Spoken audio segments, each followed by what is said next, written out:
Pemirsa, pada dalu pergantian tahun anyar, lalu lintas di Pucuk Jeramba Ampera bakal ditutup sementara.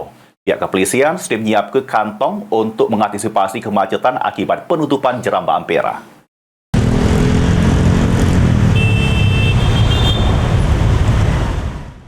Lalu lintas di Pucuk Jeramba Ampera bakal ditutup pas perayaan dalu tahun anyar 2025.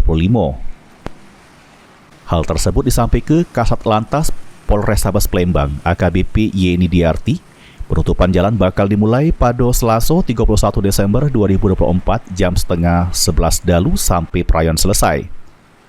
Akibat penutupan jalan tersebut, masyarakat dihimbau untuk lewat jalur yang sudah disiapkan. Untuk kendaraan dari arah Cinde menuju Masjid Agung bakal ditutup sementara, sedangkan dari arah sebaliknya tidak dilakukan penutupan jalan.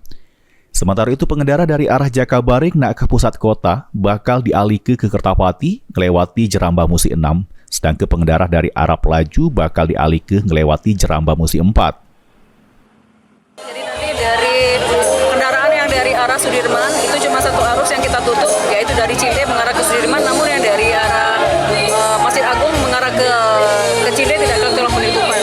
Kemudian yang dari arah Sudirman karena dilakukan penutupan mengarah ke Masjid Agung, kita alihkan melalui Jalan Kolonel Atmo.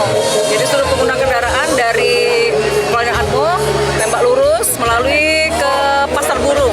Dikarenakan jalur-jalur yang dari simpangnya Linda, Gaya Baru sampai dengan Martabahar itu kita lakukan penutupan. Jadi kalau kendaraan yang dari arah Kota Palembang mau mengarah ke sana dialihkan ke sana. Kemudian yang dari arah Pelaju maupun Kertapati juga tidak bisa dilakukan, kita lakukan penutupan. Dari arah Jakabaring yang mau ke arah Kertapati bisa melalui Jembatan Musi 6. Kemudian yang dari arah Jakabaring mengarah ke Pelaju melalui Jembatan Musi 4. Untuk personil berapa?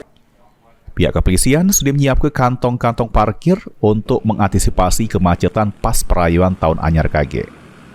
Lutfi, PAL TV.